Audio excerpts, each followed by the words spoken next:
Copy बनने के दौरान ख़राब हो जाए और उस पर एडिशनल कॉस्ट लगाने के बाद भी वो ठीक ना हो सके तो उसे स्क्रैप करके बेचने को स्पॉइलेज कॉस्ट है।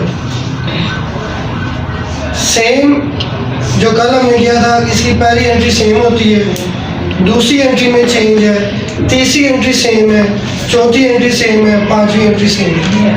तो चेंज कहाँ पे आएगा? एंट्री सेकंड पे। तो देखिए क्वेश्चन नंबर कौन सा है?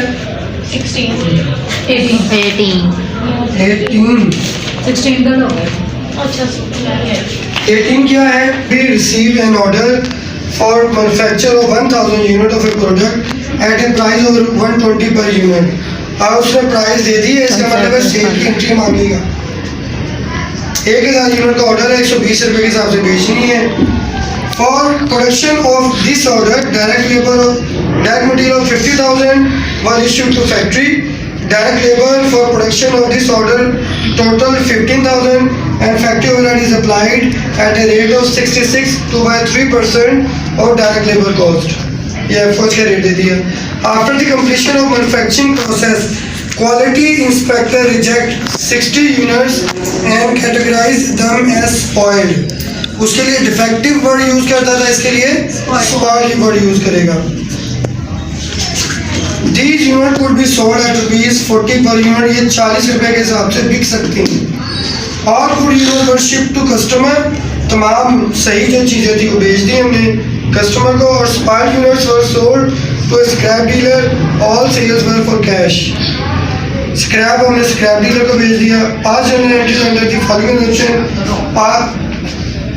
5 journal entries if cost of spoilage charge to this order यानी कस्टमर, और 5 journal entries if cost of spoilage is spread over entire production of the accounting year. Part 2 कहता है calculate cost per unit under both of the assumption. तो पहली entry क्या होती है? Working process debit, material labour FOH credit, material credit, labour credit और FOH credit. Material 50,000 का, labour 15,000 की और एफओएच 15,000 का 66.6667%। ये बनेगा 10,000 रुपये। Working process debit, material credit, labour credit और FOH credit. Same entry, amount भी सेम, 50,000, 15,000 और 10,000, टोटल हो गया 75,000।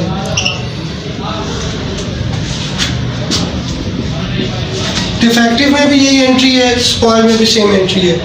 तो डिफेक्टिव और स्पॉइल का कोई चेंज नहीं है एंट्री नंबर 1। आगे वो कहते हैं जी कि जब हमने चीज़ें बना ली तो पता लगा कुछ हमारे यूनिट स्क्रैप हो गए, स्पॉइल हो गए। कितने यूनिट्स हैं? 60 यूनिट स्क्रैप में चले गए। और उसकी वैल्यू बताइए? 40 रुपए के हिसाब से बिक जाएंगे। तो स्पॉइलेज की एंट्री क्या होती है? स्पॉइलेज इन्वेंट्री डेबिट, और ये माल कहाँ से निकलेगा? वर्किंग प्रोसेस से। 40 रुपए के हिसाब से कितने यूनिट? 2400 यूनिट, 2400 रुपये स्क्रैप में चलेगी।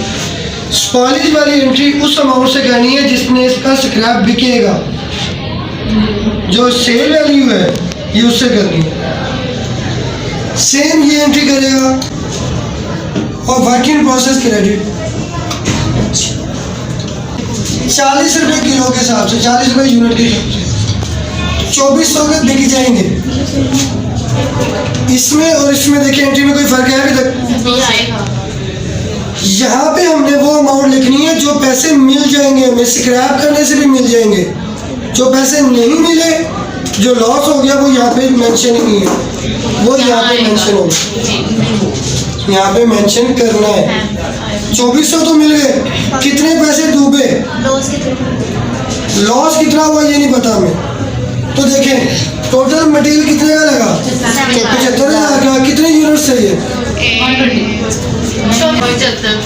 75 रुपये। वो टोटल खर्चा तुम्हारा 75,000 का हुआ, लेकिन 1,000 यूनिट्स पे, तो 1 यूनिट पे कितना खर्चा हुआ? 75 रुपीज। अब वो बिक कितने का रहा है? 40 का। तो लेस स्पॉइलेज वैल्यू 40 रुपए, तो लॉस कितना हुआ? 35 रुपए एक यूनिट के पीछे। 35 को मल्टीप्लाई करेंगे हम 60 से। अगर एक यूनिट के पीछे 35 रुपए का नुकसान है, 60 तो कितने यूनिट स्पॉइल हुए?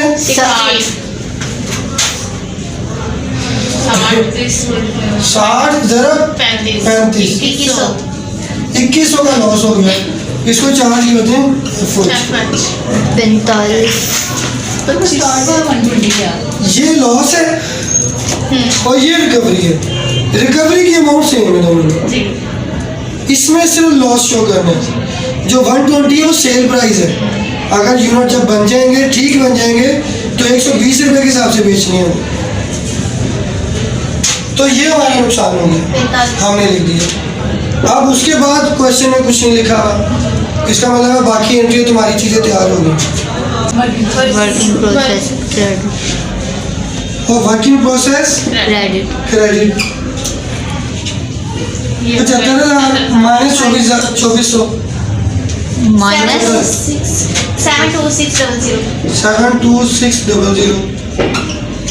और यहाँ पे देखें same entry, finish goods debit और वर्किंग प्रोसेस क्रेडिट। 75,000 माइनस 4500। 70500। रकम में चेंज आ गया, यस सर। Entry same.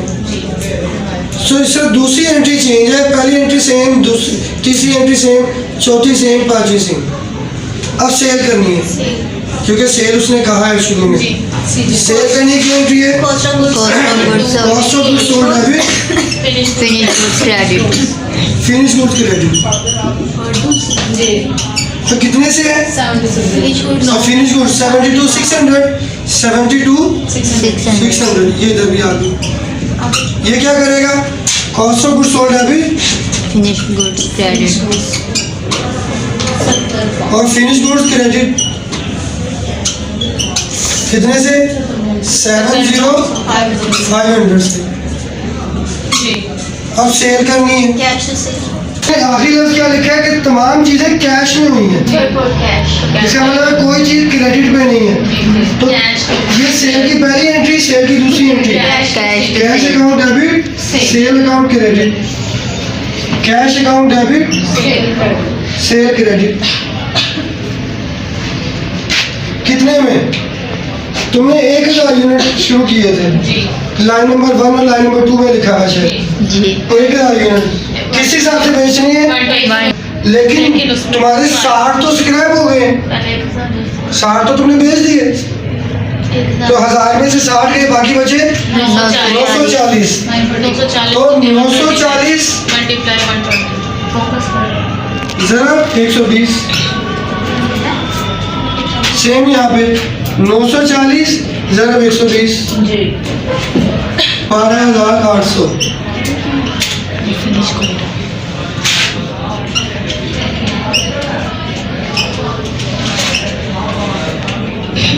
अब एक एंट्री मिल रही है।